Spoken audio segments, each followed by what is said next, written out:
My dear students, viewers, नमस्कार, जय हिंद।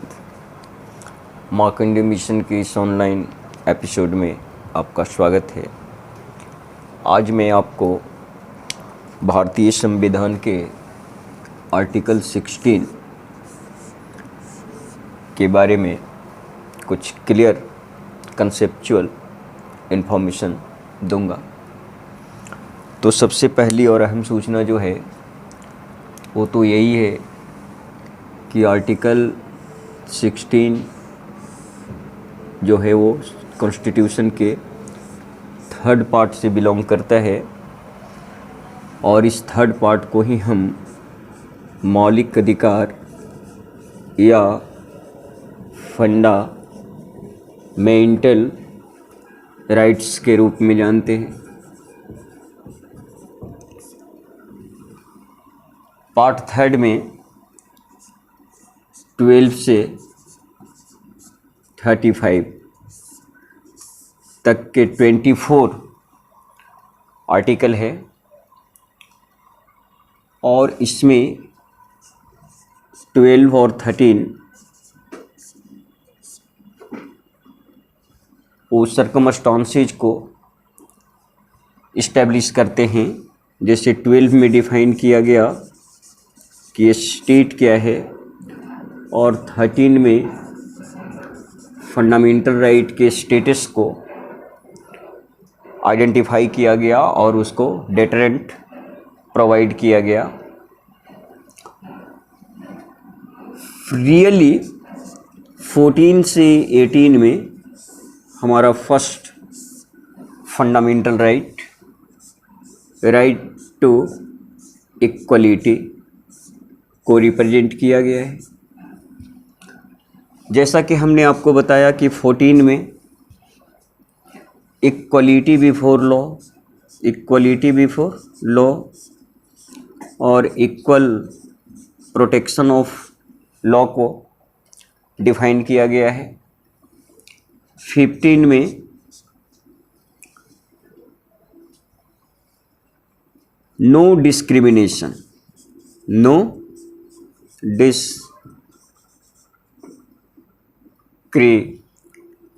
की बात की गई है। इसमें आपने देखा था कि 5 ग्राउंड्स के बेस पर बात की गई थी: रिलीजन, रेस, कास्ट, सेक्स और बर्थ प्लेस। अब हम लोग देखने जा रहे हैं कि आर्टिकल 16 किस तरह से इक्वलिटी को इस्टेब्लिश करता है। तो my dear friends, students, I am very eager to make you aware about a very critical issue of your political science paper, fundamental right, especially article 16, the most debatable article of Indian constitution. तो really article 16 में clause A 1, 2, 3, 4 और 5 को हम लोग देखेंगे। Clause first जो है वो स्कोप बताता है और स्कोप ये है कि स्टेट के द्वारा जो अपॉर्चुनिटी, जॉब्स, सर्विस क्रिएट किया जाएगा वहीं तक इसका स्कोप है। और 2 में बताया गया है कि no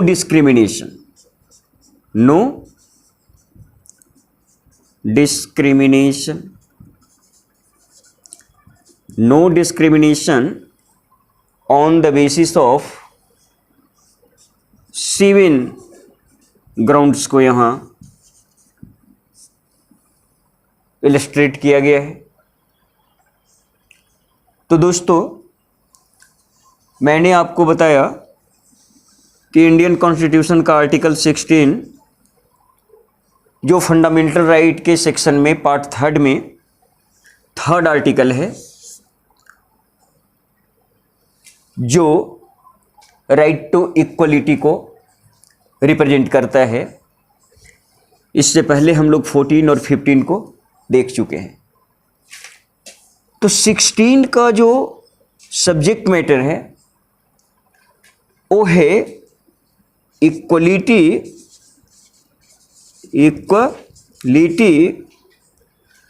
in opportunity.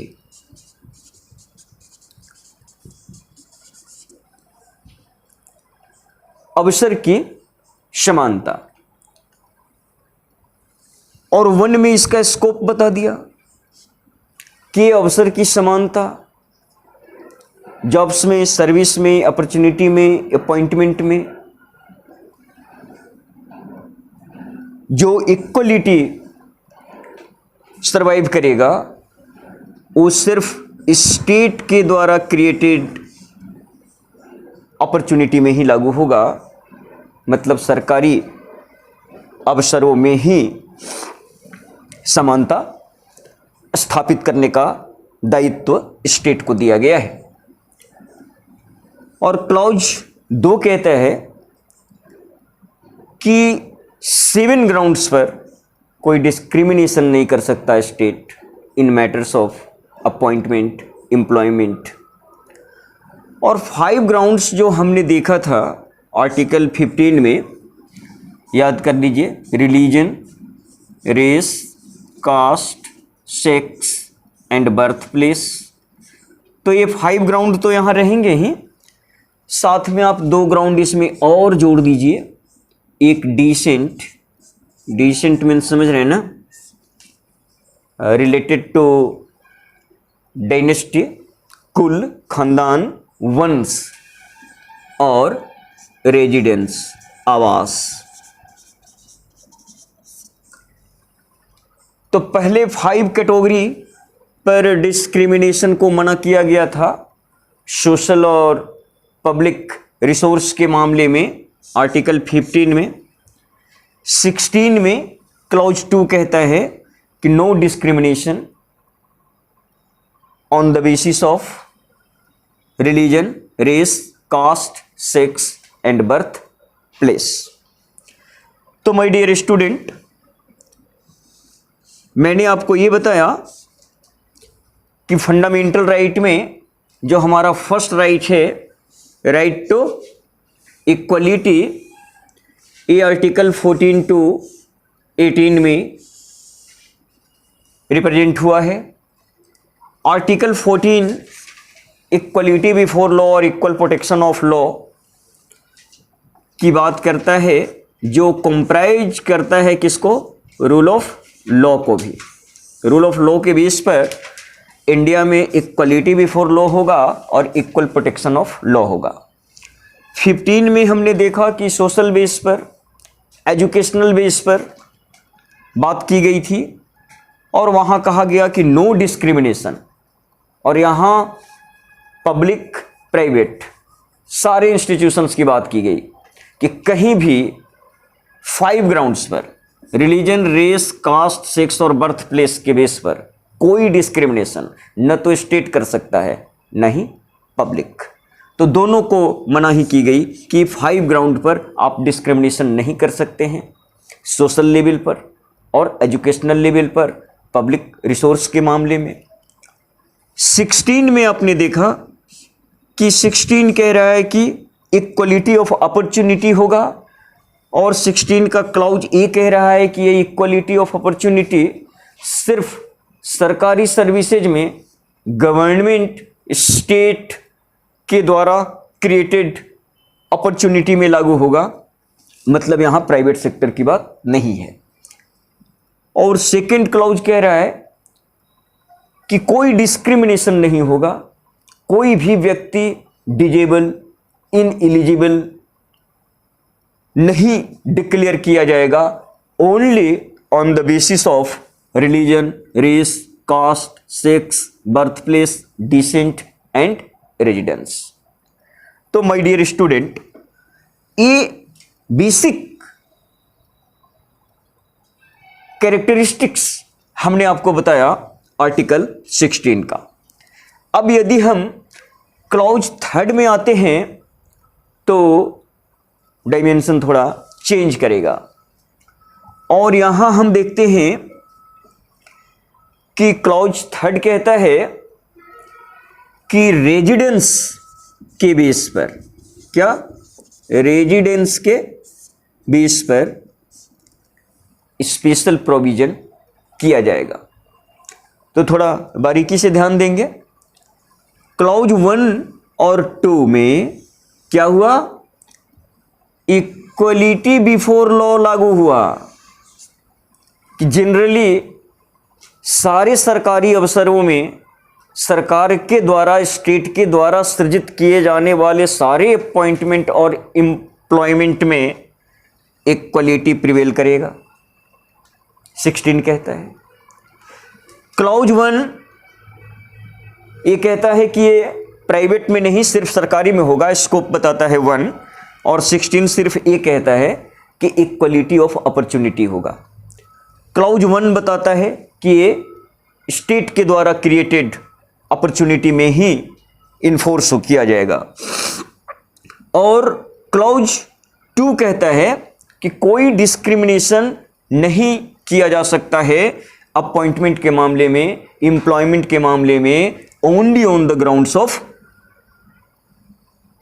Religion, race, caste, sex, birth place, descent and residence.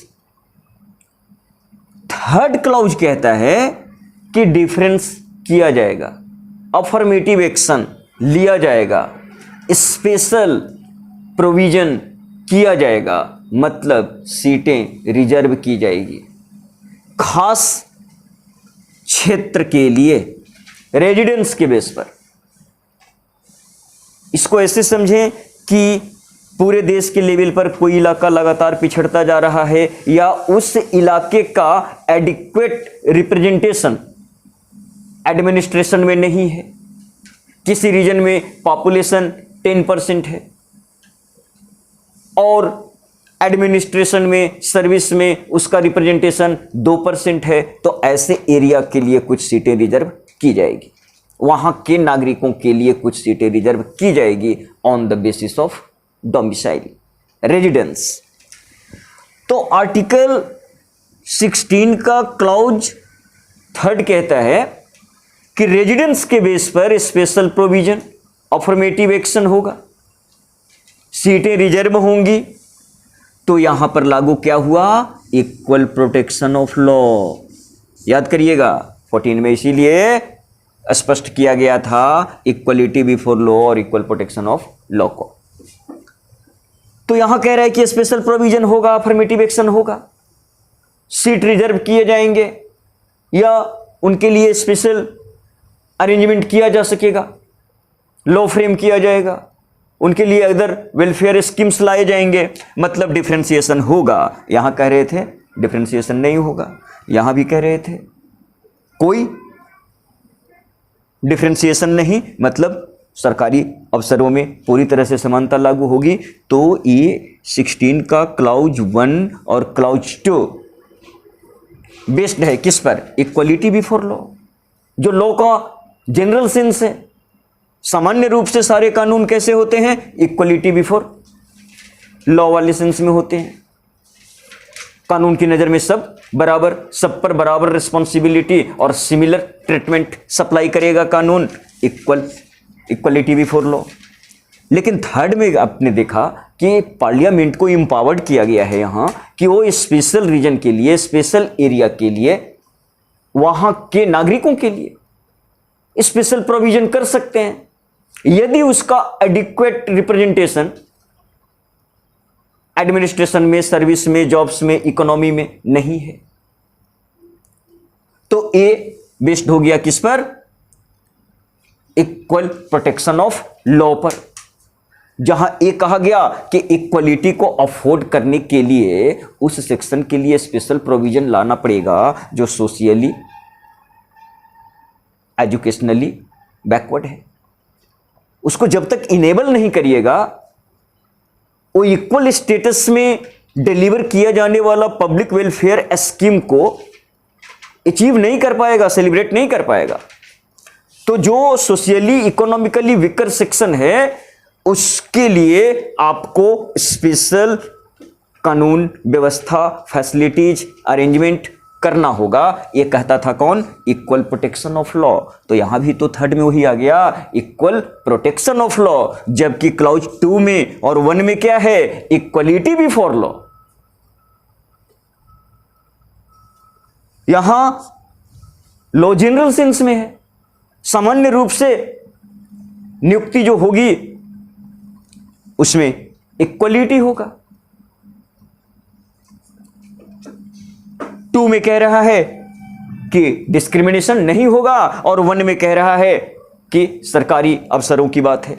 लेकिन थर्ड में कह रहा है कि रेजिडेंस के बेस पर, डोमिसाइल के बेस पर कुछ नागरिकों के लिए स्पेशल प्रोविजन किए जा सकते हैं। तो यहां लागू हो रहा है इक्वल प्रोटेक्शन ऑफ लॉ। अब यदि मैं 4th सेक्शन की बात करूं तो यहां आप ध्यान देंगे कि देश में संविधान लाने, देश को लोकतांत्रिक बनाने, देश को गणतंत्र का वास्तविक स्वरूप देने और जनता को वास्तव में नागरिक में बदलने की जो प्रक्रिया है वही तो संविधान है। तो हम जनता से नागरिक बनते हैं कैसे? मौलिक अधिकारों को रिसीव करके, प्राप्त करके। तो ये मौलिक अधिकार का मूल मकसद तो यही था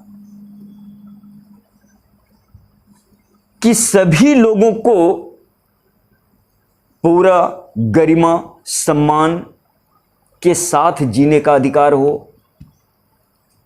तो उसके लिए जरूरी था कि जो सोशियली इकोनॉमिकली वीकर सेक्शन है उसको स्ट्रेंथन किया जाए। तो उसका प्रोविजन यहां है, socially educationally backward caste including SC and ST।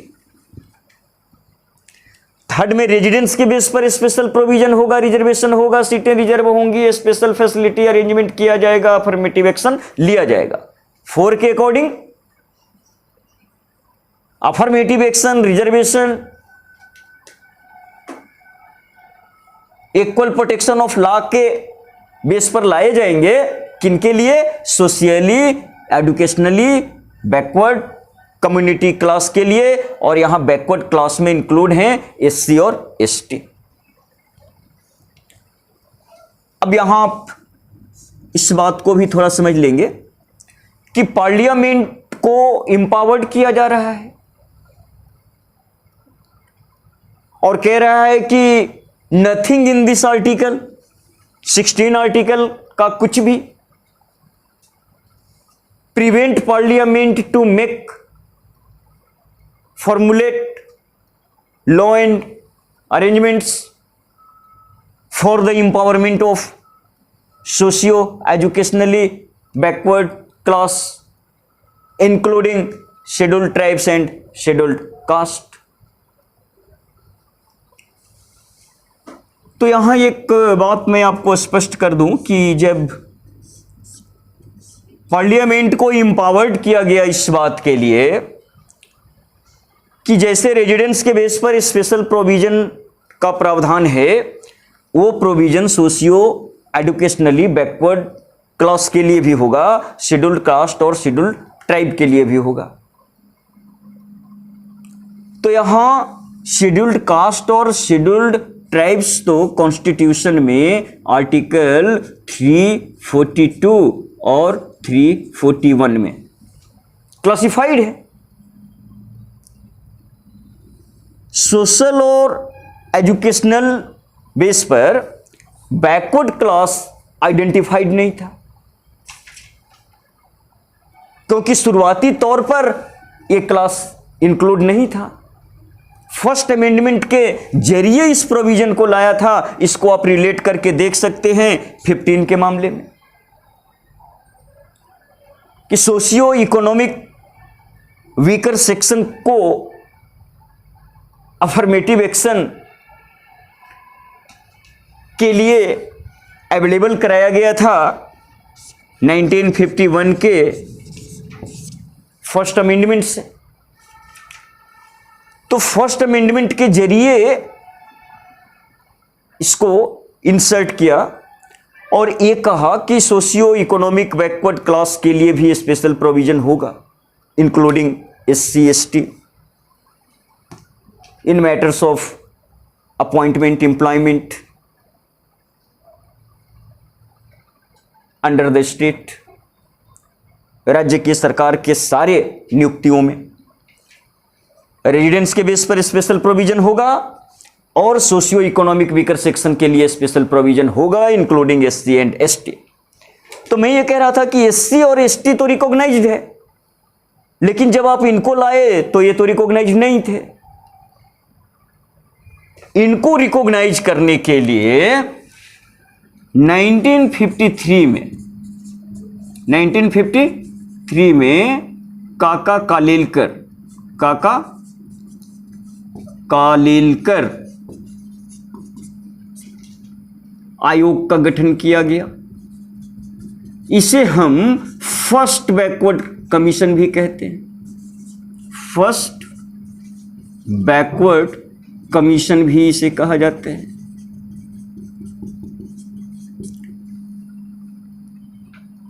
लेकिन फर्स्ट बैकवर्ड कमीशन के रिपोर्ट को लागू नहीं किया गया और उनका रिपोर्ट अब हम लोग के लिए प्रासंगिक भी नहीं है। बस ये जाने कि फर्स्ट बैकवर्ड कमीशन इस्टेब्लिश हुआ था काका कालेलकर के द्वारा, लेकिन इसके रिकमेंडेशन को कभी रिकमेंड नहीं किया गया। नेक्स्ट इंफॉर्मेशन ये है कि 1977 में जब इंडिया में पहली बार नन कांग्रेस गवर्नमेंट मोरारजी देसाई के लीडरशिप में बनी, तो उन्होंने 79 में सेकेंड बैकवर्ड कमीशन अपॉइंट किया और इस सेकेंड बैकवर्ड कमीशन के चेयरमैन थे बीपी मंडल, इसलिए इसे मंडल कमीशन आयोग के नाम से भी जाना गया। और इस मंडल कमीशन ने रिकॉग्नाइज किया बीसी के रूप में 3743 कास्ट को, 3743 जातियों को इन्होंने सोशियली और एजुकेशनली बैकवर्ड क्लास रिकॉग्नाइज किया और इनके लिए 27%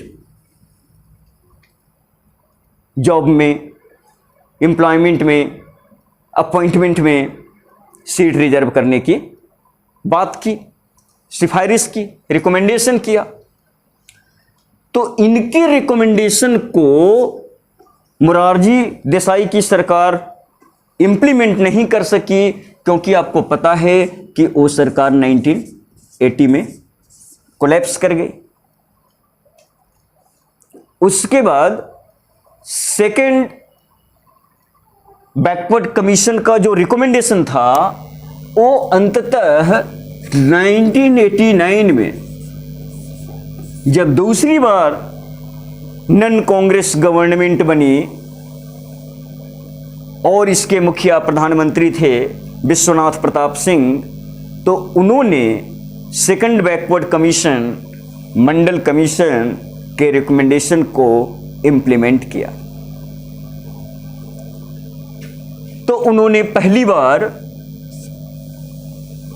क्लॉज 4 के इस सेक्शन के तहत सोशल और economical weaker section backward caste को 27% रिजर्वेशन इंडिया में दिया गया केंद्र सरकार के द्वारा 1989 में वीपी सिंह की सरकार के द्वारा।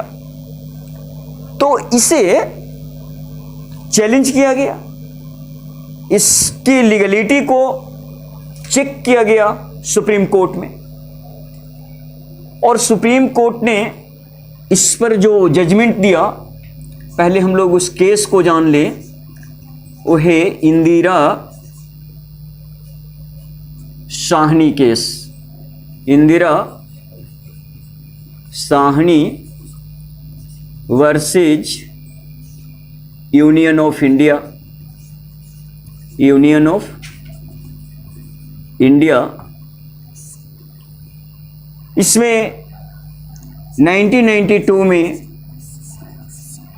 सुप्रीम कोर्ट का जजमेंट आया, और उसमें ये कहा गया कि जो रिजर्वेशन दिया गया है 27%, वो वैलिड है, ये कंटिन्यू रहेगा, ये मिलना चाहिए। दूसरा, उन्होंने ये कहा कि प्रमोशन में रिजर्वेशन नहीं होगा, और एक बात उन्होंने कही जो बहुत महत्वपूर्ण है, हालांकि ये बात पहले भी कही गई थी, कि 50% का सीलिंग होगा। मतलब किसी भी परिस्थिति में जो रिजर्व सीट है, अफर्मेटिव एक्शन का जो कोटा है, वो 50% से ज्यादा नहीं होना चाहिए। तो यहां एक समस्या ये आ रही थी कि मान लीजिए किसी कैटेगरी के जो रिजर्व सीट हैं, वो एक साल में मान लीजिए 17 है, तो इस साल वो 7 ही फुलफिल हुए, क्योंकि हर पोस्ट का अपना कुछ बेसिक रिक्वायरमेंट होता है, फुलफिल नहीं हो रहा है किसी कारण से, तो 10 रिक्तियां रह जाएंगी। बाकी उन 10 को अगले साल वाले में जोड़ दी जाएगा। तो मान लीजिए अगले साल भी फ्रेश सीट 17 था और 10 पीछे का बैकलॉग रहेगा, तो अब रिजर्व सीटें कितनी हो जाएगी? 27। तो इसको कैरी फॉरवर्ड सिस्टम कहा जाता है, और इसमें ऐसी स्थिति बन रही थी कि कभी कभी 50% से ज्यादा सीट रिजर्व हो जा रहा था। कैरी फॉरवर्ड एडअप, बैकलॉग की सीट जो खाली रह गई वो अगले साल में ऐड हो जाएगा, अगले साल फिर खाली रह गई तो अगले साल में ऐड हो जाएगा। इस तरह से कई बार ऐसी परिस्थितियां बनी कि टोटल सीट में बैकलॉग और कैरी फॉरवर्ड सिस्टम के कारण 50% से ज्यादा सीटें रिजर्व होने लगी। उस पर इंदिरा साहनी केस में सुप्रीम कोर्ट ने कहा कि ये नहीं होना चाहिए, 50% का जो सीलिंग है उसका पालन होना चाहिए।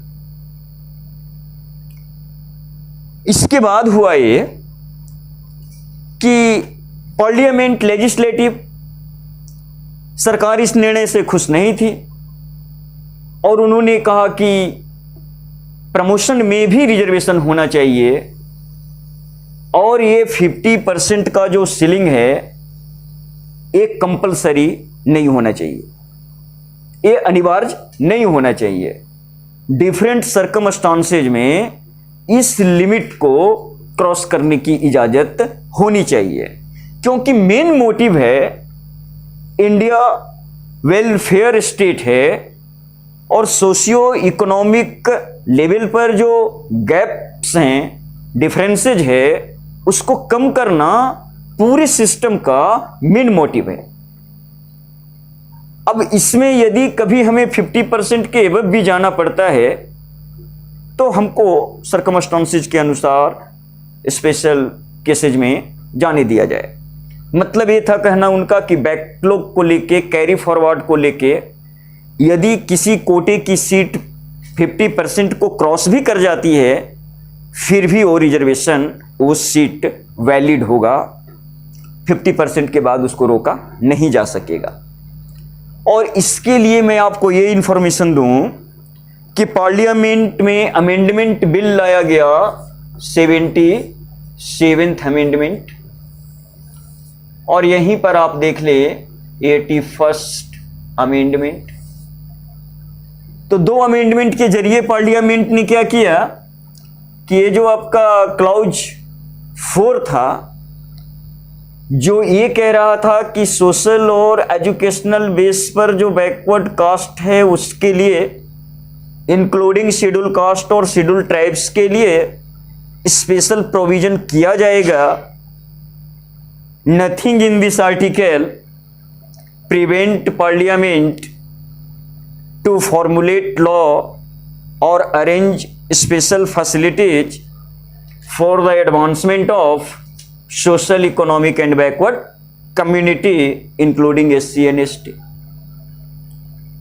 तो इस बेस पर उन्होंने इसमें आगे चलकर 77th अमेंडमेंट से, जबकि इंदिरा साहनी के केस में यह कह दिया गया कि प्रमोशन में रिजर्वेशन नहीं होगा और 50% का लिमिट मानना होगा, तो 77th अमेंडमेंट के जरिए क्या हुआ उसको आप यहां रिलेट कर लें कि ये क्लाउज 4 में एक अलग कैटेगरी डेवलप किया गया, क्लाउज 4A, और उसमें ये कहा गया कि नथिंग इन दिस आर्टिकल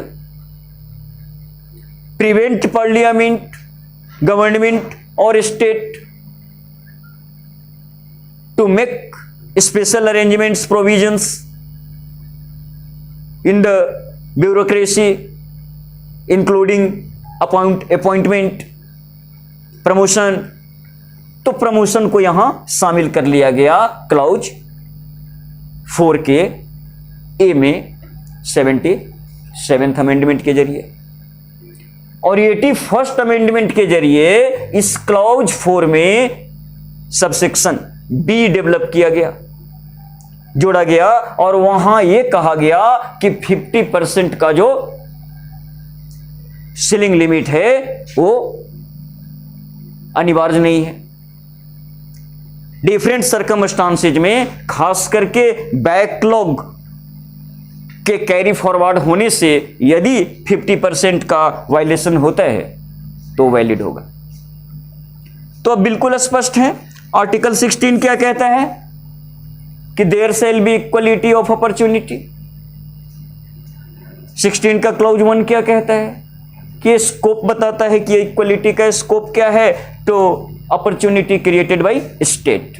और स्टेट क्या है वो हम लोगों ने देख लिया था 12 में, उसमें पार्लियामेंट भी है, लेजिस्लेटिव्स भी है और लोकल गवर्नमेंट्स भी है।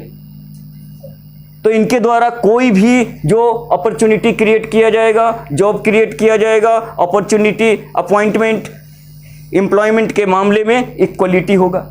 और क्लाउज बी कह रहा है कि कोई डिस्क्रिमिनेशन नहीं होगा, और वहां वे ग्राउंड्स दिखाए हैं कि no citizen on the grounds of, no citizen on the grounds only of religion, race, caste, sex, birth place, descent and residence, और any of them be ineligible for any appointment office under the state। तो clause 2 था। Clause 3 में ये कहा गया कि, अब ये आप समझ ही रहे हैं कि क्लॉज 1 और क्लॉज 2 रिप्रेजेंट कर रहा है इक्वलिटी बिफोर लॉ को, और क्लॉज 3 में स्पेशल प्रोविजन करने का पावर दिया गया पार्लियामेंट को, और ये कहा गया कि nothing in this article prevent parliament to make arrangements for the citizens of a particular region और area which has not adequate representation in services। ऐसे क्षेत्र के लिए स्पेशल प्रोविजन करने, डिफरेंट लॉ बनाने, सीट रिजर्व करने, अफर्मेटिव एक्शन लेने का अधिकार दे दिया पार्लियामेंट को, जिस एरिया का उचित प्रतिनिधित्व शासन प्रशासन में नहीं है।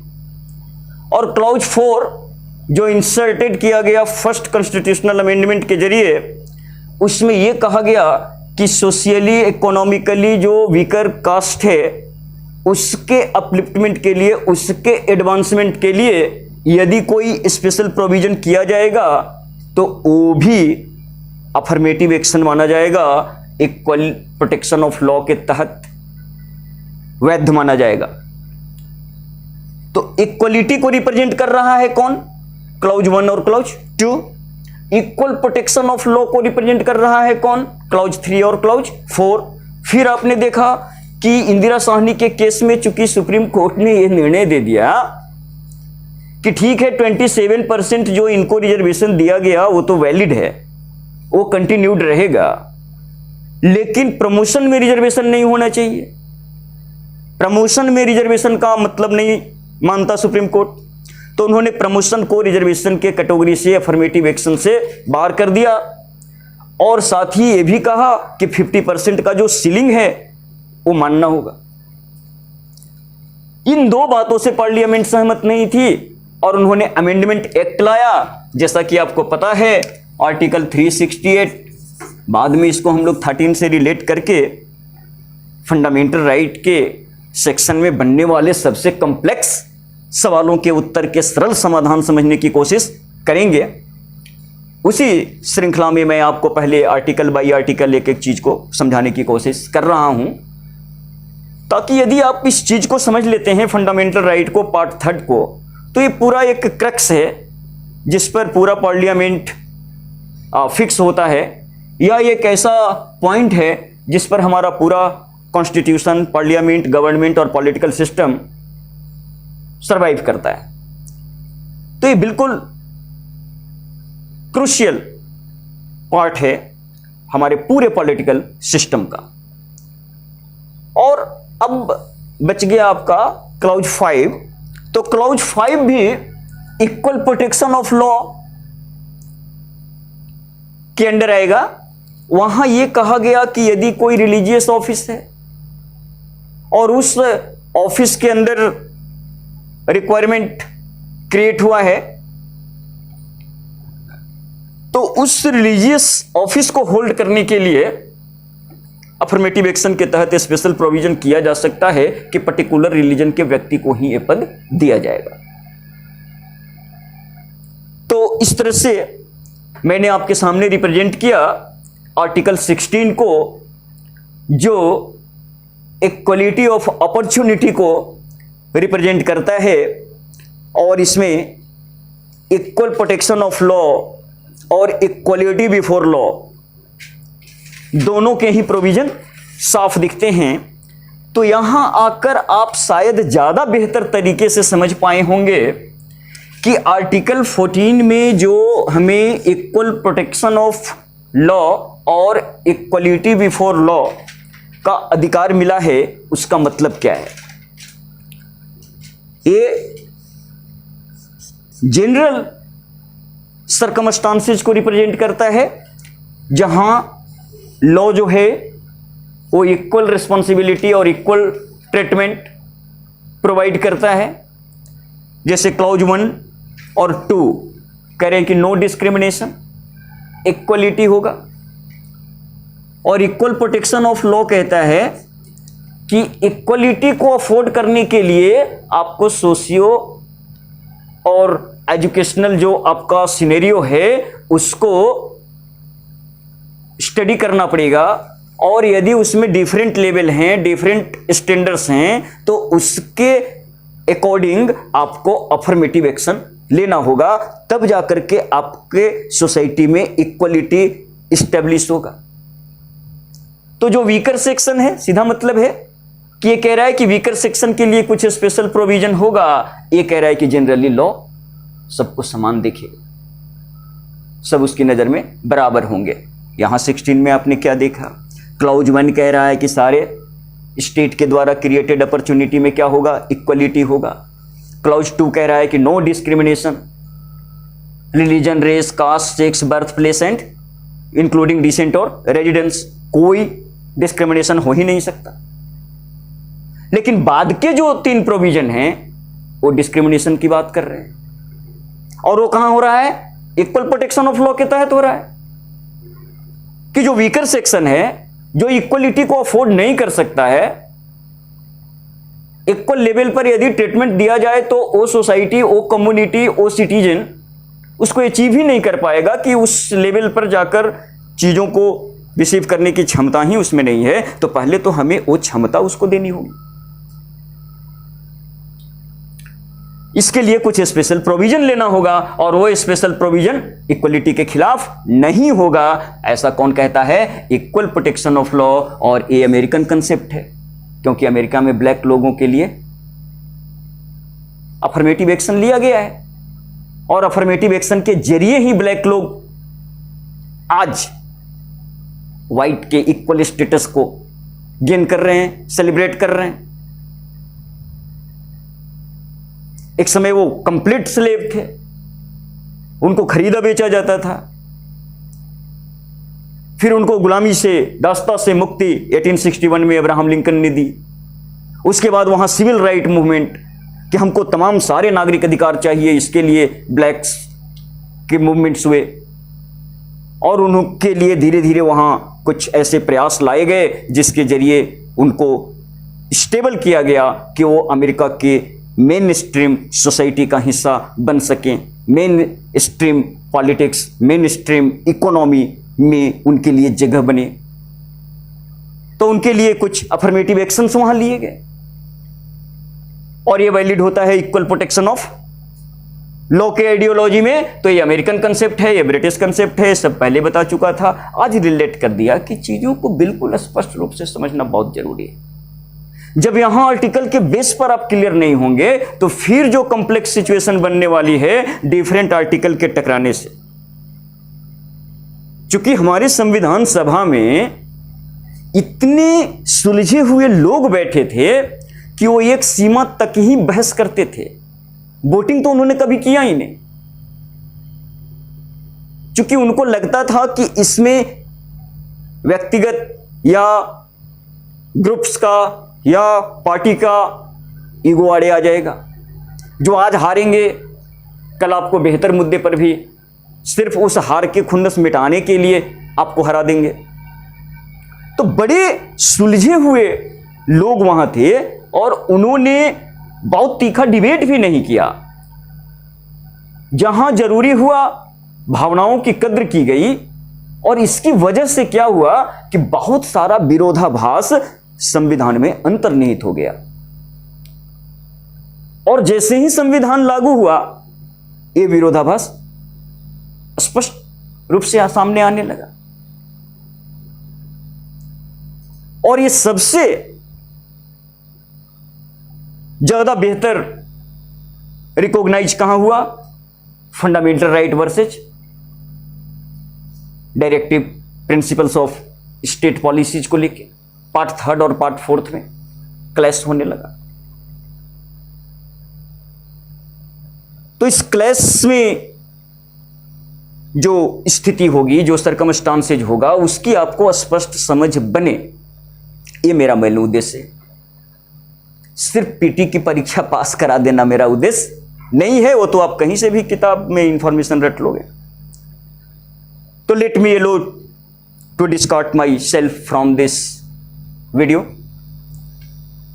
My dear students, Markande mission के इस ऑनलाइन प्लेटफॉर्म पर आप सबको बड़े गर्व और विश्वास के साथ मैं आमंत्रित कर रहा हूं कि बीपीएससी पेटी की परीक्षा जो भी क्वालिफाई कर गए हैं, तो हमारे पास अपने छात्रों की संख्या बहुत कम रही है, क्योंकि छोटे लेवल पर ही पीटी की तैयारी हमारे यहाँ हुई थी। तो जो भी मेंस की सीरियसली तैयारी करना चाहते हैं, खास करके लैंग्वेज के सेक्टर में अपने को पूरे परफेक्शन के साथ आप मेंस में रखना चाहते हैं, तो आइए, आपका स्वागत है। Without proper training such as I and a few other can supply, you will remain a mere beginner. Come with me and will be a winner. My dear students, once again, I invite you to be the part of this very serious and intimate episodes of learning and writing. That's all. Very, very thanks to you for being with me.